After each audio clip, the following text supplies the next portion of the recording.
Hi, it's time to take a look at another game from the Panda perspective, and this one's going to be Killzone 3 on the PS3. Quite possibly the best first-person shooter I've played in a long time. Right up there with the first Call of Duty Modern Warfare. Definitely far better than Black Ops or World at War or, to be fair, Halo Reach, which I still haven't beaten yet, which was very disappointing. Anyway, quick look, you've got your campaign, first edition to Killzone 3 from 2, you've got the full co-op campaign, welcome edition, you can play through the whole campaign with a friend in your local multiplayer split screen. Your multiplayer is your online deathmatch, pretty standard multiplayer, it's quite solid, it's quite good. I'm not a huge fan of online multiplayer, but I do kinda like this one. Your bot zone makes a welcome return, so you can get to know all your maps and everything with the bots on. And then basically your DLC, as with every shooter now, large amount of overpriced maps that you can download to play online. Options, pretty standard. You've got your display options. The game can be played in full 3D, which is pretty good if you've got one of those 3D sets for however much and expensive they are. And if you can see 3D, if you haven't got an eyesight problem like somebody who I'm about to punch in the leg. So you can set your controller up. The game can also be played with the Move, which would be an absolute nightmare to try and show with a camcorder, for the same reasons why Demon will not be reviewing any of the Move games.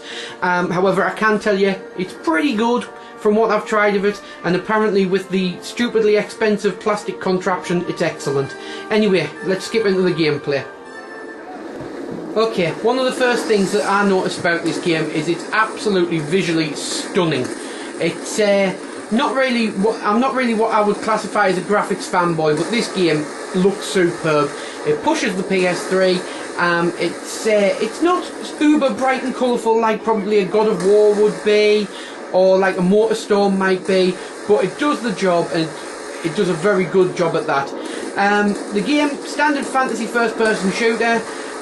You can take some damage, and then if you hide, then your energy recharges like every game does nowadays. The difficulty level's quite good. The AI, even on the normal level, is pretty good. On Veteran, it's very, very clever. And you just play through the story mode of the campaign. The story kicks off right where Killzone 2 left off. I don't want to do too many spoilers, but you're behind enemy lines. There's not many troops left on the planet, and you're basically fighting a war of attrition against, well, the indigenous forces of the actual planet. Helgans or Helgast or whatever you want to call them. Anyway, you play through the game. It's about 8 hours long or so, including the cutscene, so it's not the longest game, but I did enjoy it while I played it. It could have done with being a little bit longer, in my opinion. Anyway, you've got quite a good arsenal of weapons, including these minigun turrets that you can rip up and carry with you if you need them. There's vehicle combat, there's on-rail sections where you're manning chain guns on the side of cars and tanks and things like that. There's a mech section coming up, which I am going to show you. There's a brilliant section with jetpacks on what looks like a lot of oil rigs. That's an excellent section. Really enjoyed that. It's just a very good game. There's nothing, don't get me wrong, there's nothing at all original about this game. There's nothing that you're going to take a look at and say, wow, that's new, that's groundbreaking. But what the game does, it does well. It doesn't pretend to be a new groundbreaking, breathtaking original game like certain other games have done. For example, Bulletstorm, which I played the demo of and thought I will never, ever, ever play this game because it tries to do things that it can't do. This game doesn't try to be what it's not. It's an honest first-person shooter that does all the standard stuff well. So anyway, let's go and see if I can come into one of those mechs for you. Okay, these are the mechs. They're pretty cool. You've got your machine gun and you've got your missiles that you can use, rockets as it says. You've got infinite ammo. Your machine gun can overheat, and you do have to reload your rockets after you've had 2 shots. But other than that, it's just a welcome addition to the game. It's something slightly different. There's missions where you pilot a tank, which are pretty good. Again, nothing original. It's nothing brand new. And before I get hauled over the coals for what I said about Bulletstorm, yes, I know it says it's original, but it's basically the club, a high score shooter. It's nothing spectacular. And that's what I'm saying with this. It's not something, it's not pretending to be something it's not. The game is just a solid FPS. with a couple of little gimmicks like your little your mech missions or your tank missions or your jetpack missions. It's brilliant though. What it does well. I thoroughly enjoyed playing through the game. As I say, it took me roughly about 8 hours to beat the whole thing. Possibly a little bit more than that, but certainly not a huge amount more. I would have liked the campaign to have been longer. Multiplayer wise, I haven't played a lot of the online multiplayer, haven't really had the chance to, but it's solid, it does a good job. I haven't had any trouble with glitching, I haven't had any trouble with, you know, people trying to do boosting lobbies and things like that. That seems to be all the craze nowadays. But it's decent enough. In fact, I'm going to try and show it off, but I think I'll do it in the bot zone rather than online, because online games can be a tad unpredictable.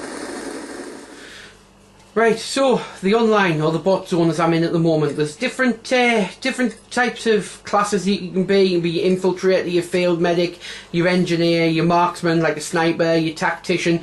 They've all got different weapon loadouts. You can unlock new things by, you know, doing bits of the game and things like that. Standard to pretty much every multiplayer you get nowadays. You get a level 5, you unlock something. You get a level 6, you unlock something.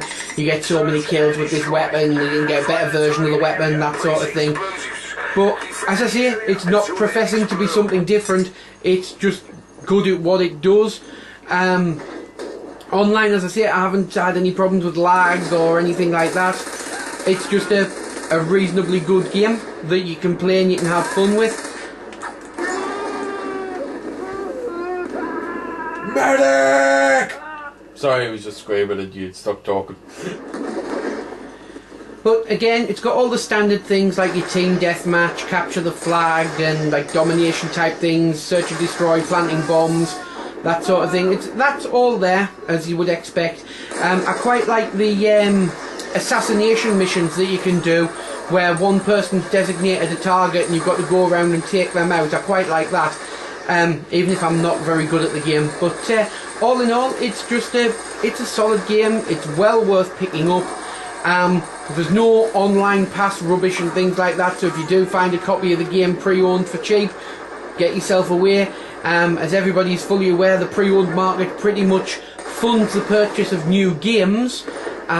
So developers can't have their cake and eat it, but then again, that's just a rant for another video. I'm going to quickly try and show you the jetpack, and then there's not really that much else for me to talk about. I just severely advise people who like first-person shooters and have a PS3 to go out and buy the game. Okay, this is the jetpack, and the jetpack missions are quite fun. It turns the game into a bit of a platforming section, as well as obviously your shooting sections and everything that you've got as standard with it. The one last thing that I want to mention about the game is the loading. The game does its best to disguise the loading screens and loading times with its cutscenes. And to be fair, if you're playing through the story and watching the cutscenes, you aren't really going to notice the loading at all. However, if you're going from one section of the game to the other, or loading up the bot zone or the multiplayer, the load screens are atrocious. They're really, really long. For a first party game, I'm surprised it doesn't come with an install, even an optional one for those people who wanted to install one.